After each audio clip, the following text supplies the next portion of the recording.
One of the most noticeable aspects of life here in the GTA is that we're all busy. And for the most part, we are busy for a reason. There's a whole list of things that we have to do. We have to go to work, we have to pay our bills, we have to take care of our homes, we have to take our kids to school, to hockey, to dance, to whatever. We have to go on vacation. We really need a vacation. We have to do overtime. We have to make sales. There's just lots of things that we have to do to make this life of ours work. So we're busy people.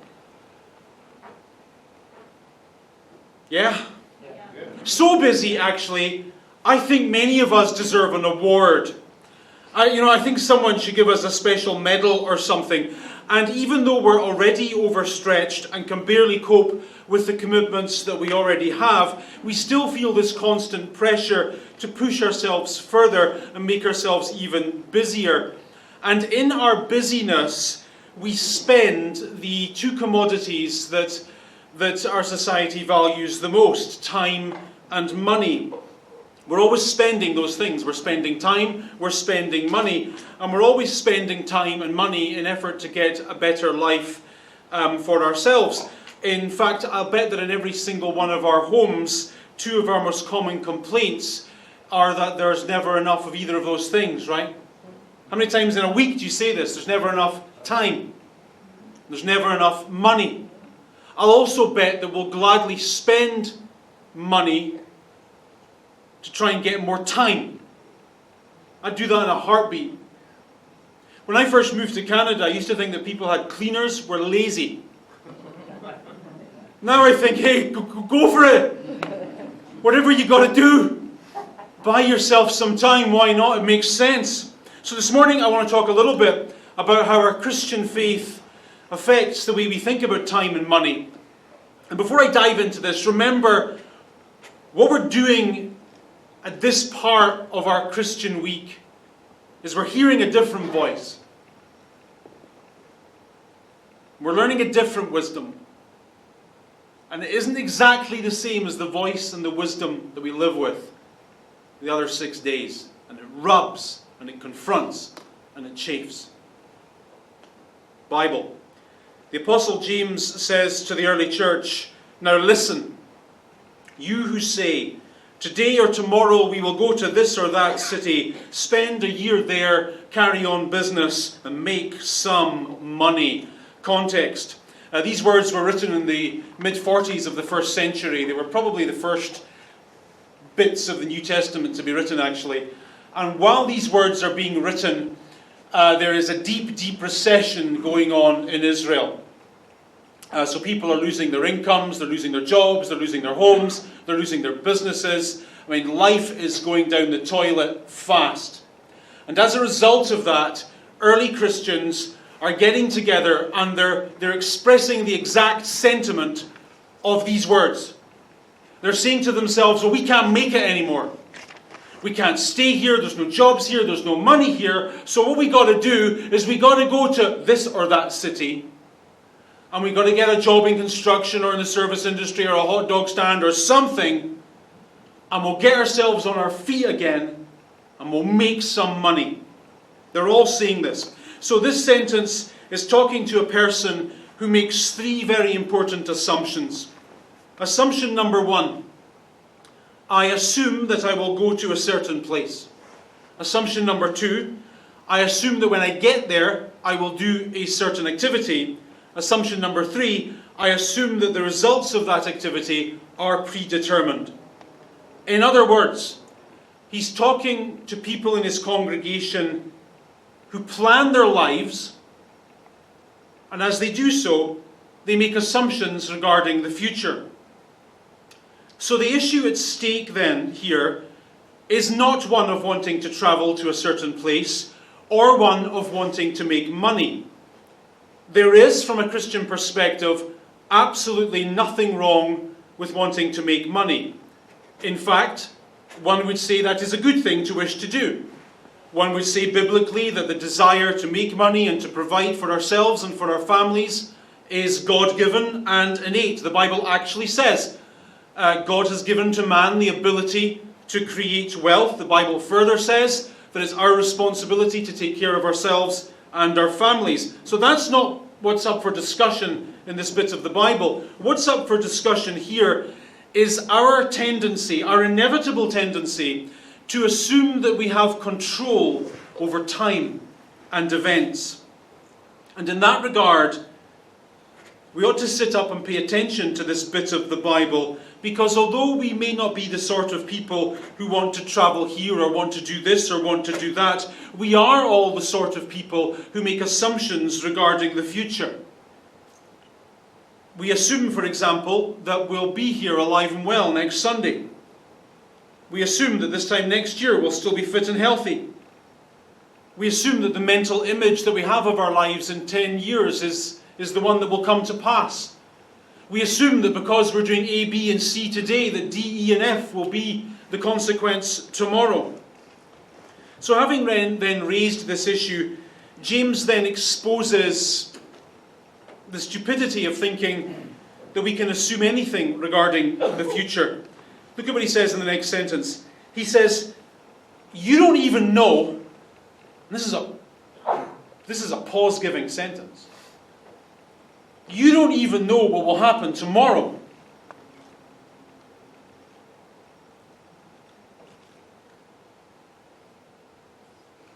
Which is always true. You have plans for tomorrow.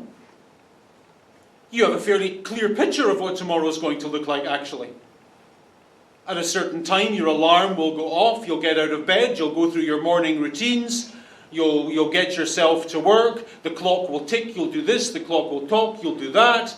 You'll leave work. At the end of the day, you'll drive home. You'll do your evening routines. You'll do all that stuff.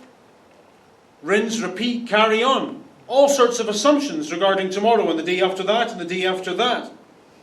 But the cold reality of the life we all live is that we just don't know what tomorrow will bring, for good or for ill. And the reason is because we've got no control over tomorrow, over time, and over events. Look at how he phrases it in this sentence. He says, what is your life? You are a mist that appears and then vanishes. This mist he uses is a word that's translated elsewhere in the Bible as meaningless. This is the big biblical word. So here on the screen you can see a picture of one of those, I'm not sure what they're called, but you know when you go to a hot place and they drop mist on the streets, keep you cool. I don't even care what they're called, but you've seen them. This is the biblical picture of life, Old and New Testament. You are a mist. It seems long, it seems significant, it seems important. It isn't. Now that seems harsh. That is the Bible's view of life. If you've never read any, so every morning, not necessarily every morning, but every day I read a bit of the Bible and I read a bit of Stoic philosophy. If you've never read any of the letters of Seneca or Marcus Aurelius or anything like that, they're pretty accessible, not that hard to understand. Get yourself a copy and read them. They all have this view of life which is pretty close to the New Testament's. They influence one another. It ain't that long.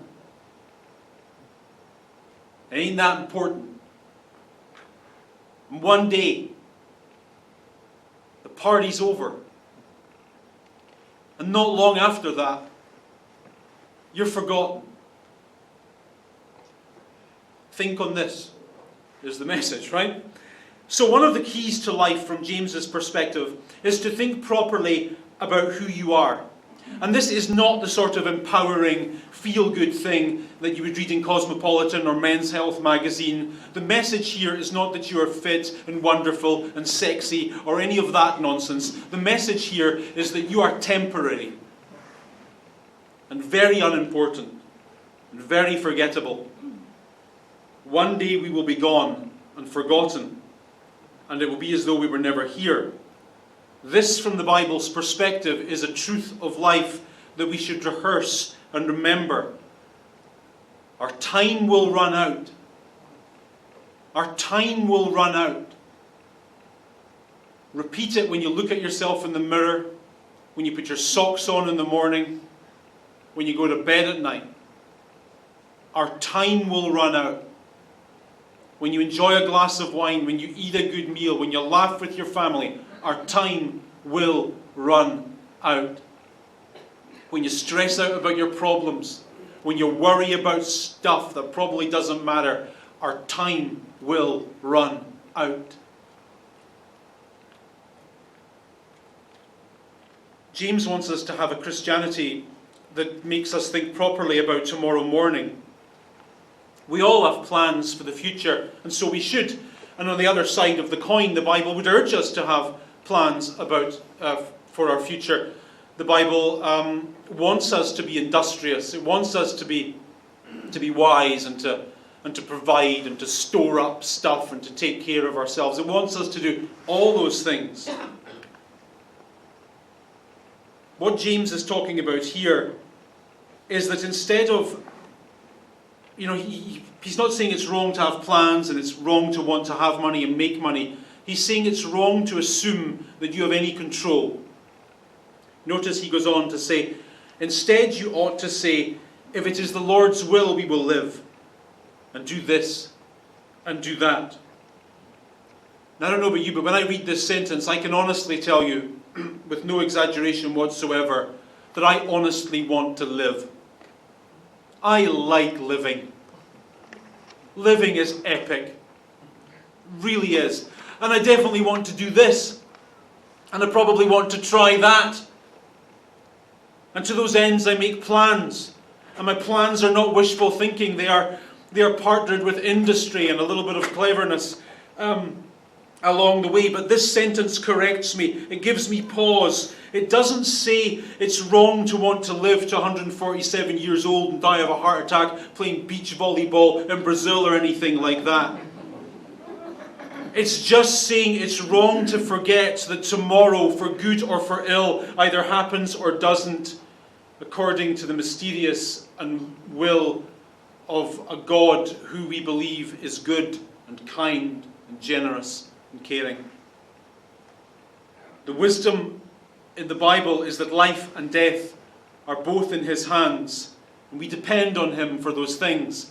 And dependence is the issue here. That's why he says what he says in the next sentence.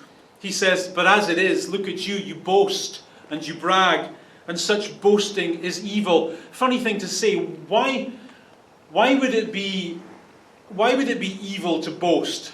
Why would it not just be impolite or classless or silly? Because inherent in the act of boasting is an assumption that you have total control over the events of your life and therefore are independent of God. Your tomorrow does not depend on God, it depends on you. And because you are eminently dependable and eminently industrious and eminently wise and careful, you don't need God, you just need you. You just need more of you. That's what you need, more of you. More of yourself, more of your own cleverness. That's the issue that James has. Do not forget, clever as you are, hard-working as you are, successful as you are, happy as you are, there is a huge part of life that you do not control. And that somehow, somewhere, tomorrow is always in the hands of God.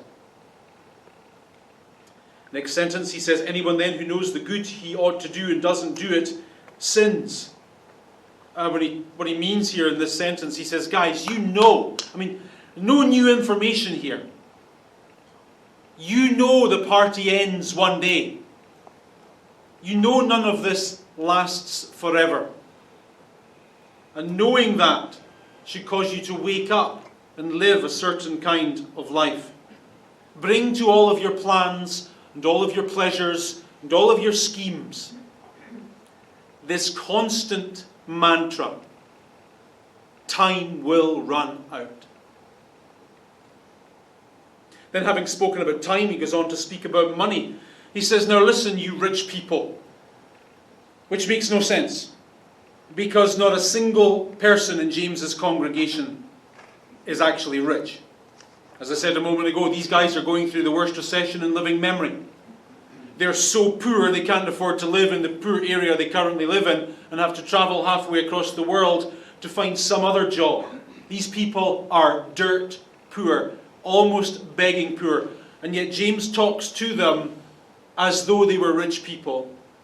And he does that because he wants them to understand that, although you need money, it isn't everything. And it isn't worth killing yourself to get. And the pressure, I think, on poor people,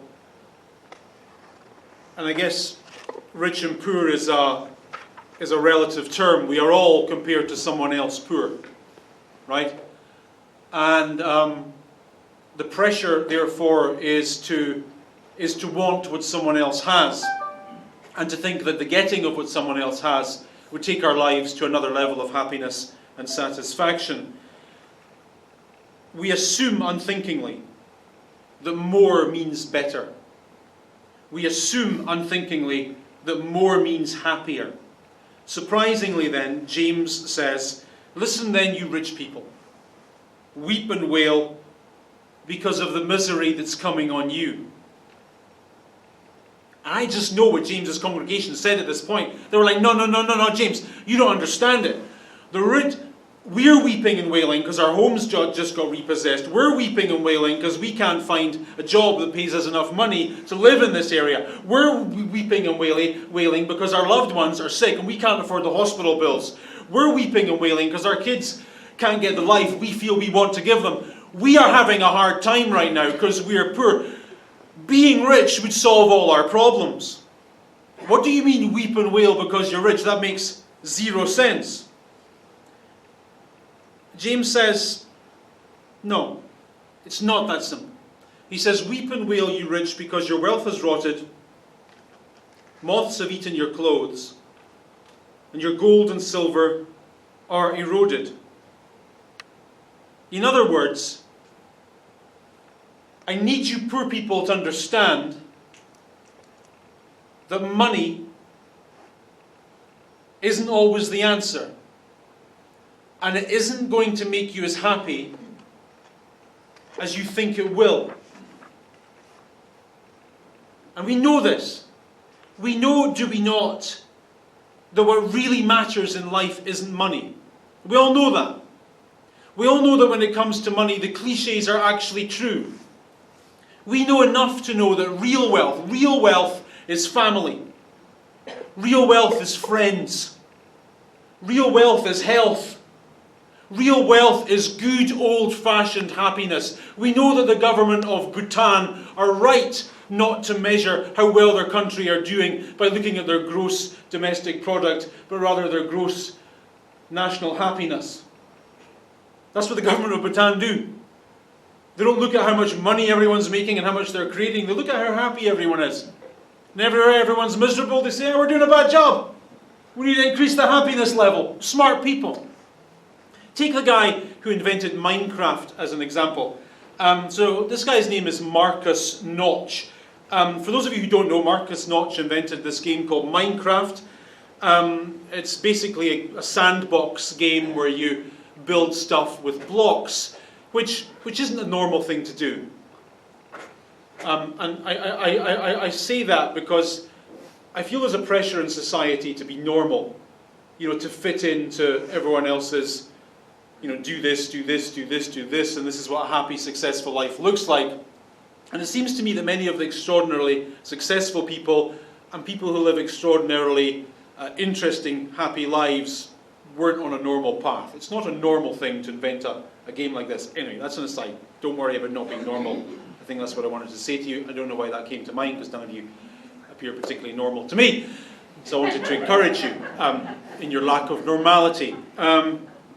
So anyway, he invents this game, and he sells it in 2014. He sold it to Microsoft for $2.5 billion, right? So he gets a $2.5 billion paycheck. The next day, he goes out and he buys the most expensive mansion in Beverly Hills, which is exactly what I would have done. And what was awesome about that was Beyonce and Jay-Z wanted that mansion. And I think he bought it just because they wanted it.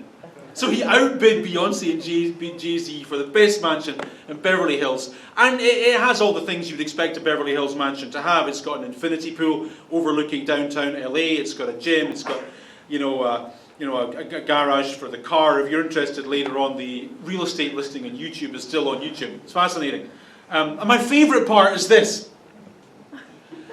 In the basement, it has a candy wall. Dude, if I bought a house in 2014 that had a candy wall in the basement, I'd be dead already. And I'd have died the happiest man in Beverly Hills. I'd be like £400. How awesome is that? Like, that's it. That's it. There are no more prizes in life to be won than that. Beverly Hills mansion, candy wall in the basement, you're done. You've won the game. You'll never get close to that. You'll never get close to that. And if you ever get close to that, bring me round to your house and show me your candy wall. In 2015, Marcus Notch famously tweeted from his Beverly Hills mansion that he felt sad and lonely. And he attributed much of his sadness and loneliness to his money. He felt that having the things he had isolated him from the things that really mattered in life. What really matters in life, you already know it. You want to know what $1 million looks like? Open your eyes around your kitchen table. Take a good long look at the photos on your bedside. Listen to the voice on the other end of the phone. That's money. That's wealth. That's what's really important.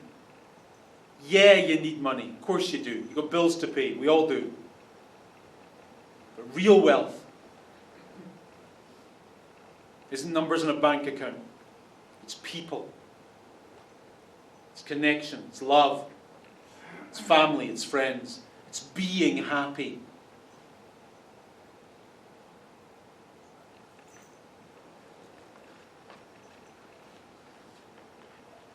I got more stuff to say, but to be honest, it's really boring. So he says, no, I'm kidding. It's awesome. But I'll cut it short because Frozen's coming. So he ends all this by saying, he criticizes these rich people by saying, you have lived on earth in luxury and self-indulgence. And I read that and I'm like, yeah, that's the whole point. That's the great thing about having more money. The seats on the planes are better. The food on the table is better. The friends are classier.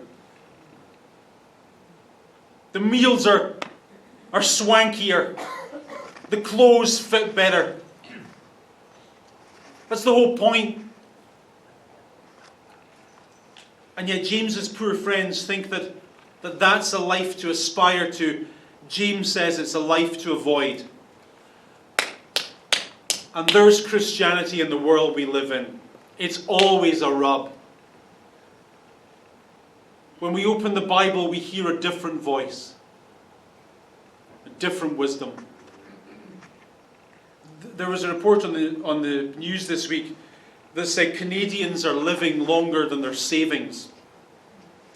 And the report said that was a bad thing. Like this was a crisis, doom and gloom report. Canadians are living longer than their savings. And I understand from an economic point of view that is a bad thing, but it amused me that report would be so negative. Like, isn't it awesome that people are living longer than their savings? Isn't that a good thing? It kind of annoyed me actually that this report equated money and life so closely, seeming to suggest that when you run out of money, you should also run out of life. And this is the culture we live in. It has a very close umbilical cord between money and life. And the Bible would drive a wedge between those things. The Bible would say money is money and it's money and that's it. And life is life is life. And they are not the same. They are not connected. Be rich in the stuff that really matters. Be a millionaire in what's really important in life. Because get it into the thick skull.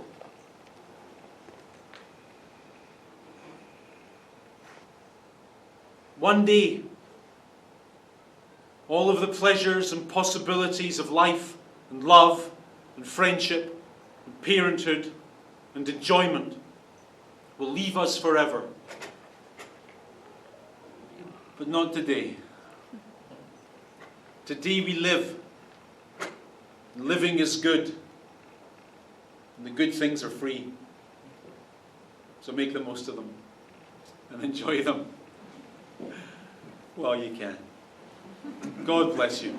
Have an awesome day. See you next Sunday.